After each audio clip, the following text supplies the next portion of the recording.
Hi guys! Welcome back. Welcome to, if you're new here, my name is Logan, and today we are going to go over all the books that I read in November.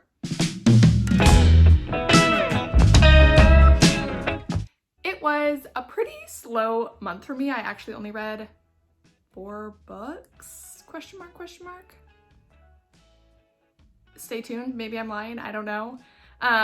So without further ado, let's just get into all of the books that I read. If you watched my last video, you know that one of the books that I read was Pride and Prejudice. I loved this book. It was so much fun to read, and I'm so happy that I started my Jane Austen journey with this book. Such a classic, so much fun to read, so beautiful.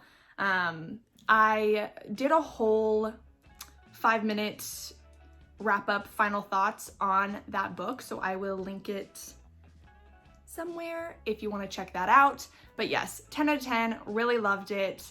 I was very familiar with the story. I'd seen Pride and Prejudice with Keira Knightley like a dozen plus times, so it wasn't a new storyline for me, but it was awesome to be able to compare the two while I was reading it, see what was new that wasn't part of the movie, and just be enraptured by the whole storyline all over again. And right after I read it, I rewatched the movie. It was so much fun. I just loved it. I will say that the book did such a beautiful job at really showing the intricacies of pridefulness and the prejudice that they both harbored, while I feel the movie maybe not so much, only in namesake only. The second book that I read this month was Think Like a Monk by Jay Shetty. This was a self-development type of book, memoir kind of thing going on. Jay Shetty is discussing his time and the lessons that he learned while he was a monk. Very interesting stuff. I thought it was packed full to the brim with nuggets of knowledge, as we say, but I feel as though almost that was a bad thing. Now hear me out.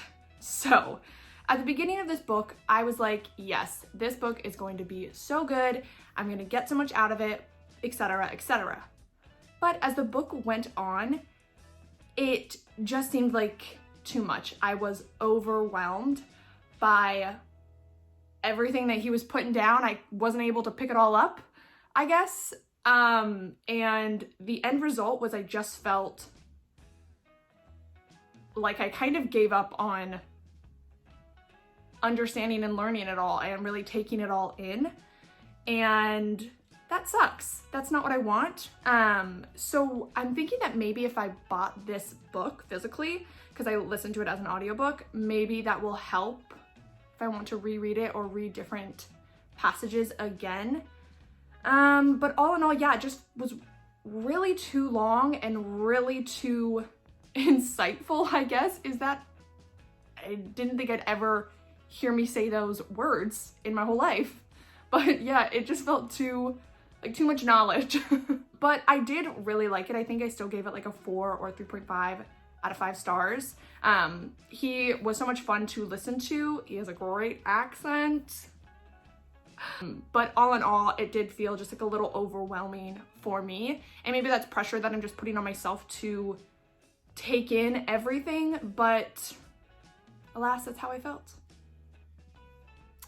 Book number 3 was A Discovery of Witches. This is another book I've been talking a lot about on this channel. For context, for those who have not seen those previous videos or have no idea what I'm talking about, this book was turned into a TV show that has like 98% on Rotten Tomatoes. I really wanted to watch it, but I was saying that I wasn't going to watch it until I read the book.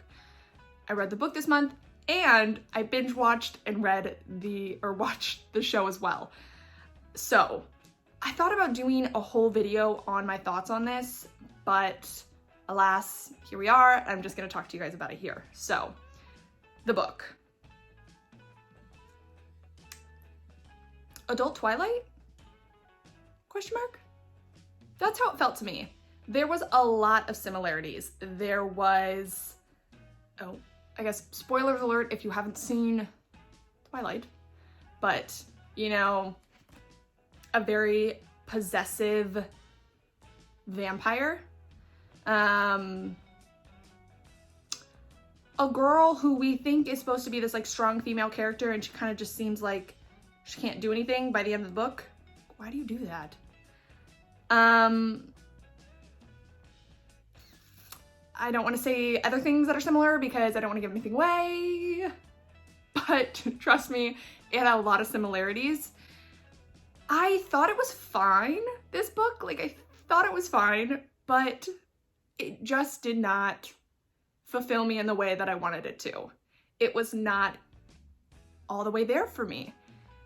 Besides the fact that it was very much like Twilight, I didn't like the way that they portrayed the female protagonist, Diana, and I think the more you read, the less independent and strong she was, like she was at the beginning, and the more she was just this like lost puppy who needed constant supervision and saving. And maybe that was just because we were surrounded wholeheartedly by the main male protagonist, who is Matthew, and he is just so possessive.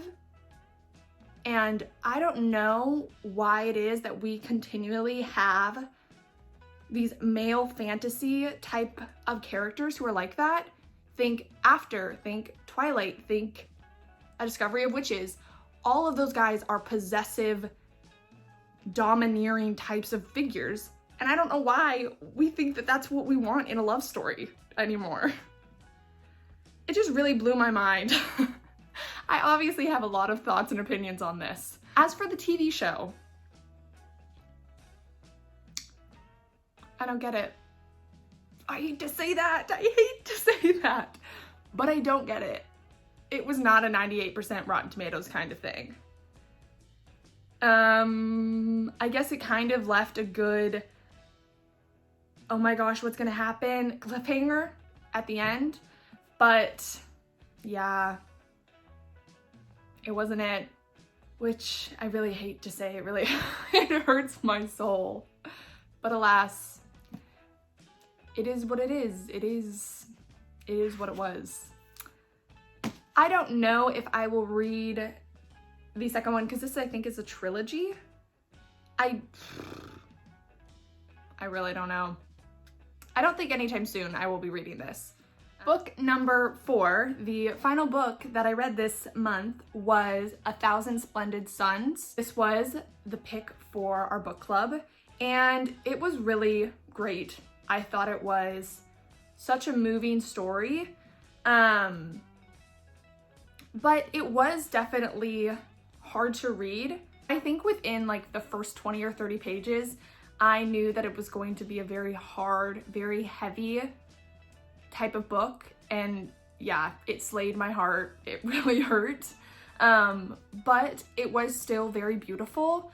There was a lot of really rough things to have to read, but there was also some beautiful moments as well, and I think that Khalid did a beautiful job with this story. For some context, this book takes place in Afghanistan over about a 30-year time span.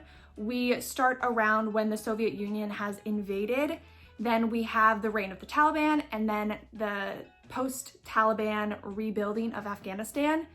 It takes place over 2 generations. We mostly are following the story of Miriam and Layla. It was a lot. A lot of time passes, and there's a lot of heartache and a lot of heartbreak, but it was a beautiful story of friendship and of resilience, but also of pain and loss. Just a lot going on. I'd highly recommend it, but you definitely have to be prepared for how dark it gets. All in all, those are the 4 books that I read. To briefly go over, I guess, my TBR challenge, we have my book club pick check, with 1,000 Splendid Suns. We have a romance, check, with Pride and Prejudice, as well as A Discovery of Witches.